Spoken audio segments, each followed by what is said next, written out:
오늘 함께 우리가 읽을 말씀은 데살로니가전서 1장 2절부터 5절까지 말씀입니다. 데살로니가전서 1장 2절부터 5절까지 말씀 우리 한 절씩 교독하겠습니다. 우리가 너희 모두로 말미암아 항상 하나님께 감사하며 기도할 때에 너희를 기억함은 너희의 믿음의 역사와 사랑의 수고와 우리 주 예수 그리스도에 대한 소망의 인내를 우리 하나님 아버지 앞에서 끊임없이 기억함이니 하나님의 사랑하심을 받은 형제들아 너희를 택하심을 아노라. 이는 우리 복음이 너희에게 말로만 이른 것이 아니라 또한 능력과 성령과 큰 확신으로 된 것임이라. 우리가 너희 가운데서 너희를 위하여 어떤 사람이 된 것은 너희가 아는 바와 같으니라. 아멘. 한 가난한 청년이 좁은 옥탑방에서 어머니랑 같이 살고 있었는데요. 이 청년은 가난한 환경에 살다 보니까 제대로 된 교육을 받을 기회를 갖지를 못했습니다. 그래서 직장도 얻는데 참 어려움이 많았는데요. 어느 날 집 근처의 빵 공장에서 직원을 뽑는다고 하는 소식을 듣게 됐습니다. 그래서 빵 공장에 지원서를 냈는데 지원서에 몇 가지 본인이 대답해야 되는 질문들이 있었어요. 여러 가지 질문들이 있었는데 대부분의 질문들은 그래도 나름 잘 대답을 했습니다. 근데 맨 마지막 질문은 빵 공장에 일하기 위해서 필요한 전문적인 어떤 지식을 요구하는 것이라 본인이 답을 할 수가 없었어요. 뭐 제빵사가 되려고 학원에 다녔던 것도 아니었고 그렇다고 뭐 빵집에서 아르바이트하면서 어깨너머로 배운 것도 아니었기 때문에 그래서 고민해도 답을 찾아낼 수가 없었습니다. 그래서 그냥 본인이 쓸 수 있는 최선이다 싶은 대답을 써서 지원서를 냈어요. 근데 마음속으로는 그런 생각을 한 거죠. 내긴 냈지만 안 될 거다 이런 생각이 든 거예요. 제빵 회사에서 원하는 전문 지식이 어느 정도 있는 사람이 가야 될 텐데 나 같은 사람 안 되겠다 이렇게 생각한 거죠. 근데 며칠이 지났는데 회사에서 연락이 왔어요. 합격했으니까 출근하라 이런 연락을 줬습니다. 그래서 나중에 알고 봤더니 빵 공장 사장님이 이 직원은 꼭 뽑으라고 이렇게 얘기해갖고 뽑힌 거예요. 그러니까 대답을 잘해서 뽑힌 게 아니었던 거죠. 원하는 대답은 못한 건 맞았어요. 어떻게 보면 특별 채용이 된 거죠. 입사를 하고 나서 청년이 그 빵 공장 사장님이랑 만나서 얘기할 기회가 있었어요. 그래서 사장님한테 이렇게 얘기했다래요. 저같이 부족하고 모자란 사람을 왜 합격시켜 주셨어요? 합격시켜 주신 이유가 뭐죠? 라고 물었다고 합니다. 그랬더니 사장님이 빙그레 웃으면서 청년이 입사하려고 냈던 지원서 서류를 이렇게 들이밀어 주셨어요. 그러면서 청년이 고민했던 질문을 콕 집어서 이렇게 보여주신 거죠. 질문이 뭐였냐면 그림에 있는 빵을 만들 때 꼭 필요한 주 원료가 무엇입니까? 이런 질문이었어요. 이 청년이 알 리가 없죠. 무슨 재료가 들어가야 빵이 만들어진지 어떻게 알겠어요? 사장님이 청년이 대답한 것 그 내용 때문에 채용했다라고 얘기하시면서 뭐라고 말했냐면 자네는 제빵 지식보다는 훨씬 더 중요한 걸 알고 있었네요. 내가 그걸 보고 그것 때문에 다른 사람에게는 없는 내가 정말 듣고 싶었고 원했던 그런 대답을 한 사람이 딱 한 사람 자네였어. 내가 뽑았어 이렇게 얘기하는 거예요. 청년이 그 질문에 뭐라고 대답했을까요?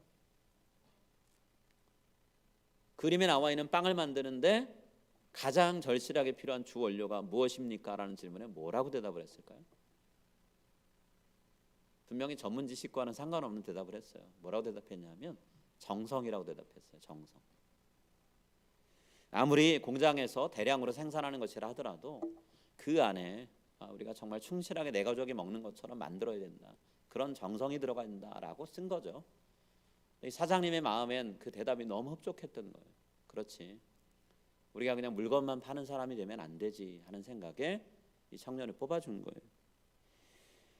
여러분 이 이야기를 통해 배우게 되고 새로 다시 한번 깨닫게 되는 게 있는데요. 진심을 다하면 다른 사람의 마음을 얻게 된다라는 거예요. 거짓 없는 진심에서 우러나오는 말이요. 나와 대화를 나누는 상대방의 마음의 문을 열고 때로는 나에게 위기라고 생각됐던 순간을 기회를 만드는 전환점으로 삼게 만들 때가 있죠. 그런가 하면 또 반대로요. 다른 사람 마음을 사로잡기 위해서 진심을 담은 척 말할 때 그 말의 속내가 그 즉시 드러나지 않을 수 있지만 언젠간 드러난다라는 거예요. 시간이 지난 다음에 진실이 밝혀지죠. 근데 그때가 되면 그동안 감췄던 이 속내가 다 드러나서 회복하기 어려운 순간으로 갈 때도 자주 있습니다. 오늘 바울이 데살로니가 교회 성도들에게 편지를 쓰는데요. 자기가 생각하는 솔직한 부분을 이야기를 꺼내놓고 있어요. 자, 데살로니가에 있는 성도들에 대해서 생각을 하다 보니 하나님께 감사하는 내용들이 참 많더라라는 얘기를 합니다. 뭘 감사하게 됐는지 그 내용을 적고 있어요. 오늘 우리가 읽은 2절부터 5절은 긴 내용이 담겨 있는데요. 그리스 말로는 한 문장입니다. 굉장히 긴 내용을 한 문장에 다 쓴 거예요. 우리는 절을 구분하느라고 1번, 2번, 1절, 2절, 3절, 4절, 5절 이렇게 얘기했지만 이게 한 문장이에요. 바울은 길게 자기의 마음을 표현하는데요. 뭐라고 얘기하냐면 데살로니가 성도들이 그동안 보여왔던 이 신실함에 대해서 정말 나는 진심으로 칭찬하고 감사합니다 라고 하는 얘기를 하고 있는 거예요. 여러분, 쓰는 내용을 보면 굉장히 칭찬을 많이 하는 내용인데요. 이 편지를 받는 사람의 입장에서 받아들였을 때 정말 이게 바울의 진심을 담은 말이라고 할 수 있을까요? 그렇게 받아들여져도 될까요? 오늘 바울은 본인이 진짜 속마음에 담겨져 있는 것을 말하고 있는 거다라고 반복적으로 얘기하게 되는데요.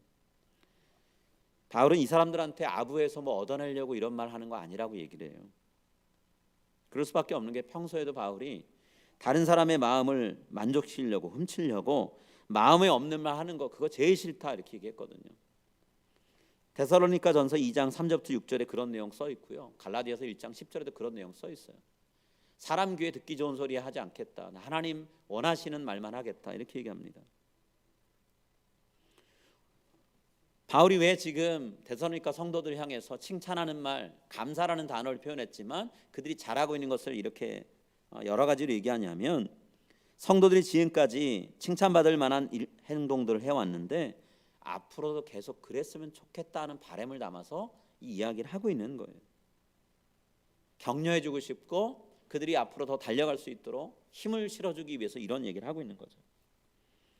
자, 제일 먼저 나오는 내용 2절에 뭐라고 돼 있나요? 우리가 너희 모두로 말미암아 항상 하나님께 감사하며 기도할 때 너희를 기억함은 이렇게 얘기했습니다. 이 말은 이렇게 바꿀 수도 있어요. 내가 여러분을 기억하면서 기도할 때마다 항상 하나님께 감사하게 됩니다. 이렇게 바꿔서 이해하셔도 되는 본문이에요. 여러분, 제 마음속에 여러분이 있어요. 여러분들을 위해서 제가 마음을 품고서 기도할 때마다 하나님께 감사할 게 있습니다. 늘 감사하게 돼요. 이렇게 얘기하는 거예요. 그럼 바울한테 이 순간이 얼마나 가슴 벅찬 순간일까요? 누군가를 위해 기도하는데 그 사람을 떠올릴 때마다 감사할 것, 칭찬할 것 이런 것들만 있다면 우리가 누군가를 위해 기도할 때 여러분 감사만 나오나요? 그렇지 않죠. 어떤 때는요 탄식 나올 때도 있고요, 염려스러운 마음으로 기도해 줄 때도 있고요, 안타까운 마음 품을 때도 있어요. 심한 경우는 분노가 일어날 때도 있죠. 그런데 바울은요 데살로니가 성도들을 위해서 기도하는데 항상 감사하는 기도를 드렸다 얘기하고 있어요. 데살로니가 교회를 개척했던 사람이 바울입니다. 지금은 그곳을 떠나 다른 곳에 있어요. 그런데 떠난 곳에서 그 성도들을 위해 기도할 때마다 여기저기서 들려오는 소문들을 생각해보고 본인이 직접 경험했던 걸 생각하면 감사할 것뿐이라 감격스럽고 뿌듯하다는 생각을 했을 거예요. 아, 내가 이 교회 이곳에 가서 교회를 개척하길 잘했지, 성도들과 만나서 믿음의 공동체를 이루길 잘했지, 이런 생각이 들 거라는 거죠. 자, 바울이 뭐 때문에 데살로니가 성도들에 대해서 감사한다라고 얘기했을까요? 감사의 이유가 뭘까요? 3절에 나오는 세 개의 단어가 바울의 감사 이유를 얘기해 주는데요. 역사, 수고, 인내라는 표현이에요. 물론 이 앞에는 수식어가 있습니다. 그러나 수식어보다 더 중요한 것은 어찌 보면 역사, 수고, 인내라는 거예요. 왜냐하면 수식어는 역사가 일어나고 수고가 되고 인내가 일어날 수 있도록 무언가 원동력이 되었던 것이 그 수식어에 있기 때문에 바울은 성도들의 모습 가운데 무엇이 있는가를 얘기하려고 하는 거거든요. 우리 3절 말씀 같이 읽을 텐데요. 함께 한 목소리로 읽겠습니다. 너희의 믿음의 역사와 사랑의 수고와 우리 주 예수 그리스도에 대한 소망의 인내를 우리 하나님 아버지 앞에서 끊임없이 기억하미니. 자, 앞에서 기억하고 감사한다 그랬죠. 뭘 기억한다 그러나요? 3절에 어려운 상황에 있지만 성도들이 믿음을 굳건하게 지키고 있는 모습이 감사하다 얘기합니다. 저들이 믿음의 사람인 것을 굳건하게 지키면서 사람들 앞에 서니까 그것이 주변 사람들한테 보여서 아, 이들이 그리스도인이란 사람이구나, 이들이 그리스도를 따르는 사람이구나, 사람들이 알게 되더라는 거예요. 역사와 수고라고 번역된 단어, 그리스어로는 에르구 코프라는 단어인데요, 의미가 비슷해요. 어떠한 학자들은 같다고 얘기합니다. 이게 뭐냐면 그리스도인으로 살면서 그리스도인의 정체성을 확실히 드러낼 수 있는 어떤 일들을 했다라는 표현이에요. 말로만 내가 예수 믿는 사람입니다 얘기한 게 아니라 삶으로 그것이 입증이 되더라는 거죠. 자, 그런 행동을 하게 된 동기가 뭐냐? 원동력이 뭐냐? 믿음이었고 사랑이었다는 거예요. 하나님에 대한 믿음, 하나님에 대한 사랑, 예수 그리스도께 받은 사랑과 믿음의 선물이 이렇게 살게 했더라는 거죠. 구원 약속받은 사람들입니다. 구원을 약속받은 사람들이 마땅히 살아야 될 삶이 있죠. 성경은 그것을 의로운 삶이다, 거룩한 삶이다, 선한 일을 행하는 삶이다 다양하게 표현합니다. 지금 데살로니가 교회 성도들은 그런 삶을 살아왔다는 얘기예요. 그리고 그것이 주변 사람들한테 확실하게 보이더라는 거죠. 여러분, 그렇게 살았으니까 성도들의 삶이 늘 평안했을까요? 그렇지 않았죠. 어려움이 있었어요. 믿음 때문에, 사랑 때문에 성도들이 말하고 행동하는 것이 달라졌는데 그것 때문에 본인들의 삶에 굉장히 어려움이 많이 찾아왔습니다. 그런데 그런 순간에 찾아올 때 성도들은 그 어려움을 잘 견뎌냈고요, 꾸준하게 참아냈어요. 그래서 바울은 인내라는 단어를 쓰고 있어요.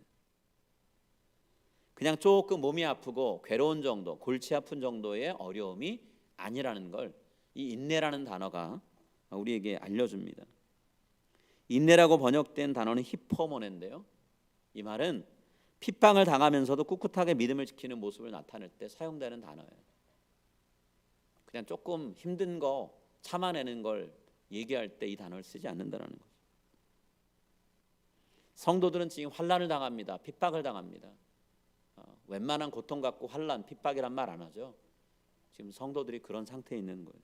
그런데 그런 상태에서 그들은 믿음을 지키기 위해서 그 어려움을 고스란히 견뎌내고 버티더라는 거예요. 자, 이 모습을 바울이 잘 알고 있습니다. 그래서 뒤에 나오는 내용 중에 1장 6절에서 이렇게 얘기를 해요. 또 너희는 많은 환난 가운데서 성령의 기쁨으로 말씀을 받아 우리와 주를 본받은 자가 되었으니. 그냥 환난도 아니라고 얘기합니다. 많은 환난이라 얘기해요. 한두 번 겪고 나면 그 다음은 없는, 그 다음 평탄한 길 가는 게 아니고요, 한 곱이 넘으면 또 다른 곱이 있고 또 다른 곱이 있고 또 괴로움이 찾아오더라는 거예요. 하나를 잃었는데 또 다른 걸 내놔야 되는 그런 삶이 계속되더라는 거죠. 자, 그런데도 바울과 예수 그리스도를 본받는 삶을 꾸준하게 살아가더라는 거예요. 2장 14절에서는 또 바울이 이렇게 얘기합니다. 형제들아, 너희가 그리스도 예수 안에서 유대인은 하나님의 교회들을 본받은 자 되었으니 그들이 유대인에게 고난을 받은 것 같이 너희도 너희 동족에게서 동일한 고난을 받았느니라. 같은 형제 자매들, 자기 친척들, 가족들한테 고통을 당하더라는 거예요. 우리나라도 처음에 교회 공동체가 세워지고 나서 불교 집안, 유교 집안의 자녀들이 혹은 무교 집안의 자녀들이 예수님 믿을 때 얼마나 많은 고통이 있었어요. 여자분들 같은 경우 바깥에 창피해서 못 나가게 한다고 머리 박박 밀어버리고 아예 바깥 출입 못하게 한 경우도 있죠. 옷을 숨기는 경우도 있었고요. 성경책 못 들고 다니게 하려고 성경책 찢어버리고 불태우고 하는 일 얼마나 많았나요? 교회 다닌다고 집안에서 매 맞는 경우는 얼마나 많았고요. 그러면서도 교회를 다녔던 분들이 신앙을 다음 세대에 또 전달하고 했잖아요. 신사참배를 통해 고통을 당한 것도 있지만 가족들에게, 친척들에게, 집안에서 쫓겨나고 가문에서 족보에 올려졌던 이름 파낸다고 하면서 없앤 경우도 많이 있어요. 지금 데살로니가 교회 성도들이 그런 일을 당하고 있는 거예요. 그런데 믿음이 얼마나 소중한 걸 알기 때문에 그런 고통을 다 감내하면서 꿋꿋하게 그 길을 가더라는 거예요. 바울이 이런 신실한 성도들의 모습을 하나님 앞에서 기도할 때마다 낱낱이 아랬다고 얘기합니다. 감사만 하지 않았겠죠. 눈물의 기도를 했겠죠. 하나님, 이들이 어렵게 갑니다. 지켜주세요. 끝까지 갈 수 있게 해주세요 라고 기도했겠죠. 여러분, 바울이 기도하면서 하나님께 성도들이 이렇게 살고 있습니다 얘기 안 해도 하나님 다 아세요. 그렇지만 바울이 하나님 앞에 기도하면서 성도들의 삶이 이렇다 증언했을 때 이것이 저들의 삶이 거짓 없는 진짜 믿음 생활이라는 걸 확실히 보증해주는 어떤 장치가 되었겠죠. 바울은 데살로니가 성도들을 신뢰했어요.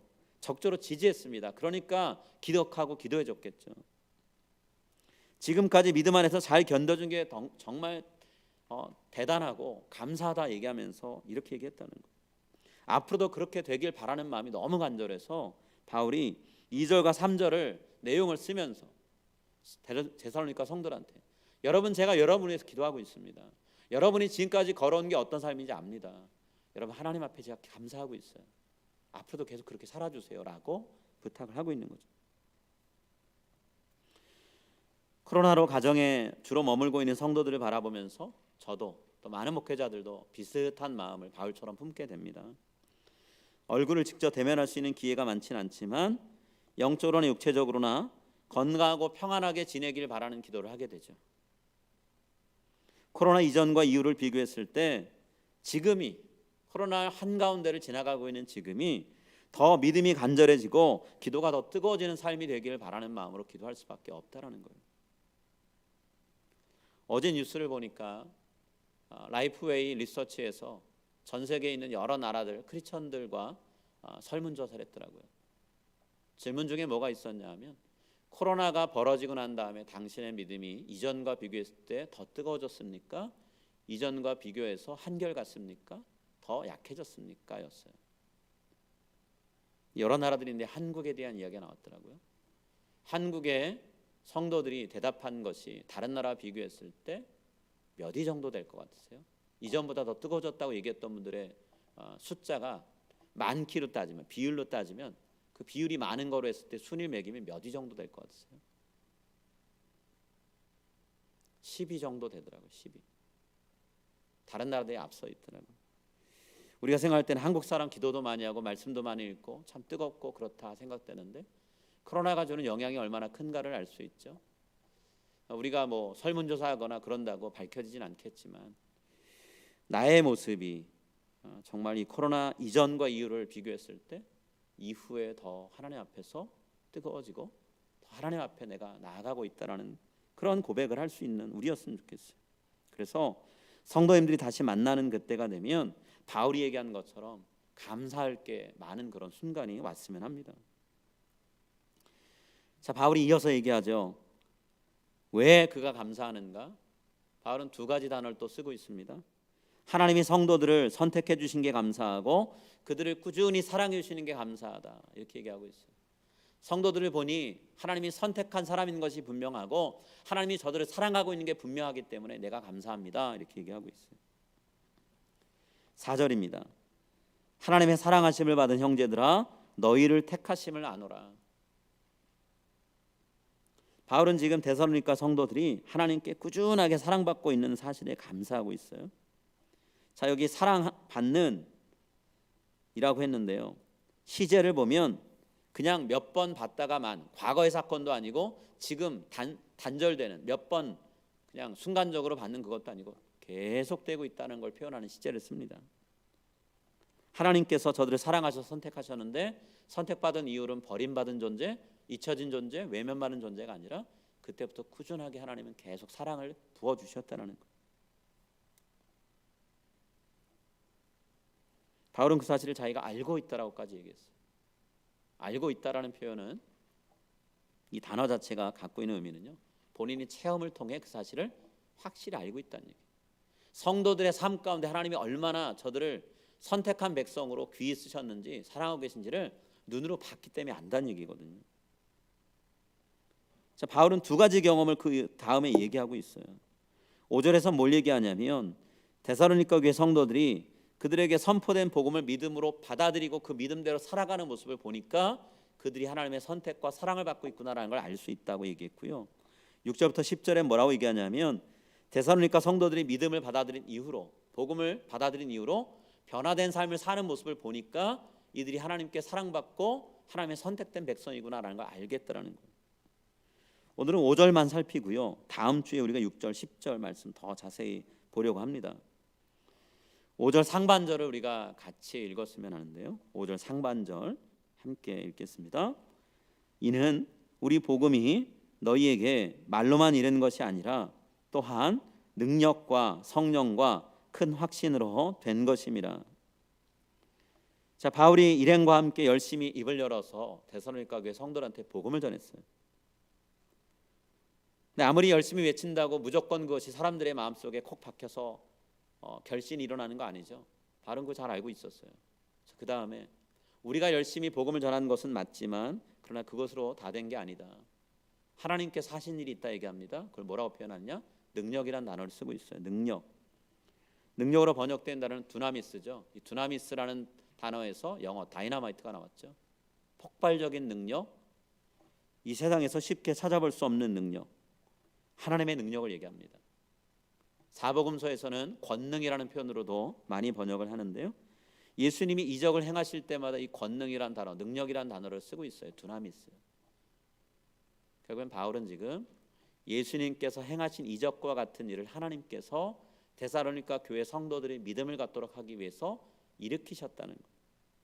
복음을 전할 때 놀라운 일도 함께 일어나게 하셔서 데살로니가 성도들이 마음으로 움직일 수밖에 없도록 하셨다는 거예요. 또 능력만 보이셨나요? 성령님도 일하셨다라고 얘기하죠. 성령님이 복음을 들은 사람들의 마음을 직접 만지기 시작하셨다는 거예요. 어떤 사람들은 복음을 듣고 위로를 받습니다. 그래, 내가 들어야 되는 말씀이 여기 있었지. 그동안 걸어왔던 거친 인생길에 대해서 하나님이 나를 알고 계셨구나라는 마음을 받았고요. 또 어떤 분들은 복음을 듣고 마음이 찔리고 도전을 받는 사람도 있었어요. 지금까지 내가 살아왔던 게 가치 없는 것을 쫓아왔구나. 내가 이제까지 하나님 앞에서 바른 길을 못 왔구나라는 걸 깨달은 거죠.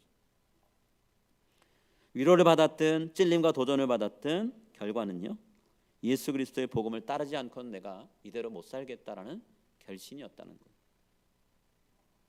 이런 순간이 올 때까지 바울과 그 일행들, 복음 전도자들은 힘을 다해서 복음을 전했어요.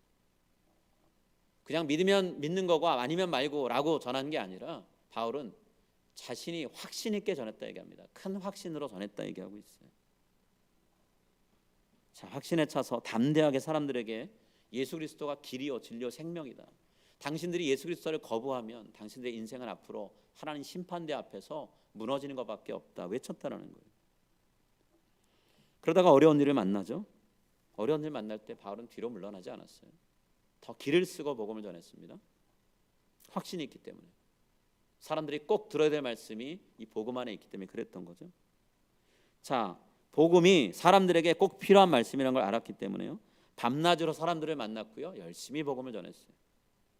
확신에 찼다는 건 내면적으로 그냥 확실해라고 얘기한 게 아니라 바울은 행동을 통해 보여줬다는 거예요. 어려움이 생겨도 물러나지 않았고 시간을 두고서 열심히 일을 했다는 거죠. 열심히 일해도요, 어느 누구 하나 바울한테 수고했다고 보수를 주는 사람 없었어요. 자기가 스스로 일해가면서 일을 했습니다. 그랬던 이유가 뭐냐? 바울이 얘기한 큰 확신에 담겨 있는 거예요. 이 길 아니면 사람들에게는 구원의 길이 없다는 확신이 있었기 때문에 그렇게 했다는 거예요. 온 힘을 다 쏟아 나왔던 거죠. 내가 전하는 이 복음을 받아들인 한 개인은 물론이고 그가 살아가는 가정과 그가 만나는 사람들 주변 사회를 변화시킬 거라고 하는 확신이 있었기 때문에 바울의 인생이 변했던 것처럼 디모데와 실라의 인생이 변했던 것처럼 다른 사람도 변할 거라는 걸 믿었기 때문에 바울은 이럴 수 있었다는 거예요. 바울이 얘기했던 내용을 종합하면 성부 하나님과 성령 하나님 그리고 복음의 주인이신 예수 그리스도가 바울과 그의 동료들과 함께 동역하셔서 데살로니가라고 하는 지역에 하나님의 교회를 세우셨다는 얘기예요. 복음의 씨앗을 심게 하셨고 자라나게 만드시더라는 거죠. 그리고 그 다음부터 하나님이 일을 또 하시더라는 거예요. 복음을 받아들인 성도들이 우리가 어떻게 하나님 앞에서 바로 살아야 될까? 하나님이 원하시는 삶이 무엇일까? 그것을 고민하고 기도하는 가운데 답을 발견하고 발견한 답을 끊임없이 자신들의 삶을 통해 이루어가더라는 거예요. 거룩한 성도의 삶을 이루어가더라는 거죠. 핍박이 있었고 혼란이 있었지만 마음이 위축돼서 뒷걸음질 치거나 믿음 버리고 도망가지 않더라는 거예요. 그래서 바울은 앞으로도 그런 삶이 계속되길 바랍니다. 우리가 그렇게 사는 것처럼 여러분도 그렇게 살아주세요 라고 5절의 마지막 부분을 끝을 맺죠. 자, 5절 하반절 우리 같이 읽겠습니다. 5절입니다. 우리가 너희 가운데서 너희를 위하여 어떤 사람이 된 것을 너희가 아는 바와 같으니라. 바울이 이야기를 하는 이유는 여러분 가운데 우리가 살 때 어떻게 여러분 앞에 믿음의 본을 보였는지를 기억하십시오. 어려움 중에도 우리가 믿음 지키고 여러분에게 복음을 전했습니다. 여러분도 우리처럼 그렇게 살아주세요 라고 부탁을 하는 거죠. 데살로니가에 있는 성도들이 바울과 그 일행들이 어떻게 살았는지 너무 잘 알고 있기 때문에 이 말을 바울은 함부로 할 수 없었어요. 디모데와 실라가 그들 가운데 있으면서 뭐라고 말했고 어떻게 행동했는지 다 지켜봤습니다. 거짓말로는 이 부탁을 이런 얘기를 못하는 거예요. 세 사람이 그들에게 보여줬던 삶의 모범을 따라서 데살로니가 성도들도 변함없이 믿음의 길을 끝까지 걸어가 달라고 당부하는 거죠. 지금까지 잘 왔습니다. 앞으로도 그렇게 좀 살아주세요 라고 얘기하는 거죠. 그래서 데살로니가 성도들을 통해서 이 아름다운 성도의 삶의 향기가 그 주변 지역으로 퍼지길 바라는 거예요. 마게도냐 지역으로 퍼지길 바랬던 거죠. 바울은 멀리서 데살로니가 성도들 응원하면서 이런 편지를 쓰고 있습니다. 본인이 못 간다 하더라도 성도들의 삶은 무너지지 않고 계속되길 바라고 있다라는 거예요. 이런 마음이 한 교회를 목회했던 혹은 한 교회를 품고 섬겼던 지도자들의 마음인 것 같아요. 17년 동안 인도에서 사역했던 선교사로 또 한인교회를 목회했던 목사님이 얼마 전에 귀국하셨어요. 한국으로. 그리고 담임 목회를 제주도에서 시작을 하시게 됐습니다. 근데 목사님이 인도 땅과 연결고리를 여전히 다 끊어내지 못했어요. 현지 목회자들과 17년 동안 교류하면서 교제하면서 말씀 공부하고 그들을 격려하고 같이 사역하는 일 했었는데 지금도 줌을 통해 그 모임을 갖고 계세요. 특히나 오지에 들어가서 사역하시는 목회자들 줌을 통해 저들에게 말씀 가르치고 하는 일들을 계속하고 계시는데요. 이분이 최근에 현지에 있는 목사님들과 줌을 통해 같이 공부하고 이야기 나누고 기도했던 내용을 페이스북에 올리셨어요. 목사님들의 이름은 이니셜로만 올리셨는데요. 함께 동역했던 알 목사님이 몇 년 전에 150명 정도 수용할 수 있는 예배당을 건축을 하셨다래요. 예배당 지어진 지 몇 년 안 되는데요. 지금 코로나가 한창 번지고 있는 인도 땅에서 주일 예배가 여러 번에 걸쳐서 나눠져 드려지고 있다라고 얘기하더라고요. 그렇게 된 이유가 뭐냐? 성도들이 늘어나고 있기 때문이라는 거예요. 근데 왜 늘어나느냐라고 얘기를 했더니 코로나 상황 속에서 교회 성도들이 성숙하게 대응하는 걸 보고 또 주변 세상과 주변 이웃들과 소통하는 모습을 보면서 거기에 사이고는 힌두교인들이 우리가 이 사람들처럼 무언가 다른 삶을 살아야겠다면서 교회를 하나 둘씩 찾아오고 있기 때문에 성도가 늘고 있다라고 얘기를 했다라는 거예요. 예배당 안에는 다 수용할 수가 없어서 교회 바깥에 스피커를 놔둬갑니다. 지직거리는 소리 나는 좋지 않은 스피커인데 그 스피커를 통해 나오는 설교 들으려고 길 옆에서도 성도들이 모여갖고 예배를 드린다는 거예요. 또 다른 부임 목사님은 지난 성탄절에 40명의 결신자한테 세를 줬다래요. 전략적으로 사역의 거점으로 어느 마을을 선택을 했습니다. 그리고 이 목사님이 계시는 동안 선교사로 있는 동안 같이 동역하면서 열심히 씨를 뿌렸어요. 근데 떠나고 났더니 그 다음에 코로나가 한창 진행된 지난 1년 동안 하나님이 그 땅에서 일을 하시더라는 거예요. 40명 결신자 세례 줬는데 지금 또 세례 받으려고 기다리는 성도들이 여러 명 있다더라고요. 이 이야기를 글을 쓰시면서 목사님이 지금 결신자들을 세례 주었던 그 부이라는 목사님을 이야기하면서 그런 표현을 쓰시더라고요. 아픈 손가락 같은 목회자라고.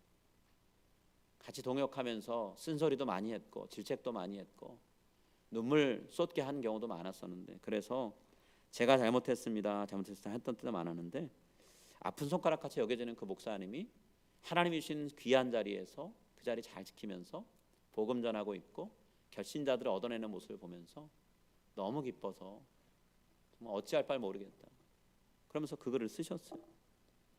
인도 시골 오지에서 사역하는 동료 사역자들, 지금은 이제 선교 사역을 다 내려놓고 한인 목회를 한국 가서 하고 계시는데 가슴 한켠에서 그들의 소식을 들으면서 내가 그들을 잊을 수 없지, 그들과 함께하지 하는 그 마음을 갖고 글을 쓰신 거예요. 부흥을 이루신 하나님과 그분의 손과 발이 돼서 같이 헌신했던 사역자들, 성도들을 생각하니까 몸은 떠나 있지만 마음을 떠날 수가 없는 거죠. 바울이 지금 딱 그런 마음인 거예요. 몸은 떠나 있지만 마음은 떠날 수가 없는 거예요. 늘 그들을 위해 기도하고 좋은 소식을 들을 때마다 하나님께 감사할 수밖에 없는 거예요. 오늘 우리가 이 말씀을 같이 나누는데요, 우리도 복음으로 우리가 모인 사람들이잖아요. 그렇기 때문에 복음으로 인해서 생겨나는 수많은 역사, 수고, 인내의 이야기들을 우리의 인생에 차곡차곡 쌓았다가 함께 모였을 때 이것도 감사하고 저것도 감사하고 하나님께서 이루신 일들이 이런 것들이 있군요라고 그렇게 드론드론 이야기 나눌 수 있는 그런 시간도 우리가 기대하면서 이 코로나의 팬데믹 기간을 우리가 같이 보냈으면 좋겠어요. 지금은 어떤 이야기가 써졌는지 우리가 다 모를 수 있지만 이후에 다시 모였을 때 하나님 우리를 통해 쓰신 이야기들이 참 많구나 라고 하는 그런 정말 감사하는 이야기들이 많이 써지는 우리의 삶이 되었으면 합니다. 우리 같이 기도하겠습니다. 하나님, 몸으론 멀어져도 마음은 멀어질 수 없는 것이 성도와 성도의 교제의 끈이라는 것을 우리는 오늘 바울과 데살로니가 교회 성도들의 이야기를 통해 보게 됩니다.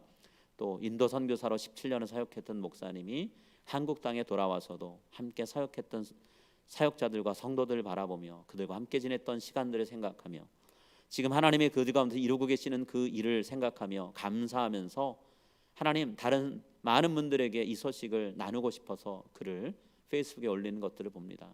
하나님, 성도와 목회자의 관계, 성도와 성도의 관계, 함께 신앙생활했던 동지들이 서로 멀리 있으면서 나눌 수 있는, 맺을 수 있는 관계가 어떤 것인지를 오늘 바울이 이야기해주고 있습니다. 하나님, 코로나 팬데믹 기간 동안 우리가 각자의 자리에 머물러 있습니다.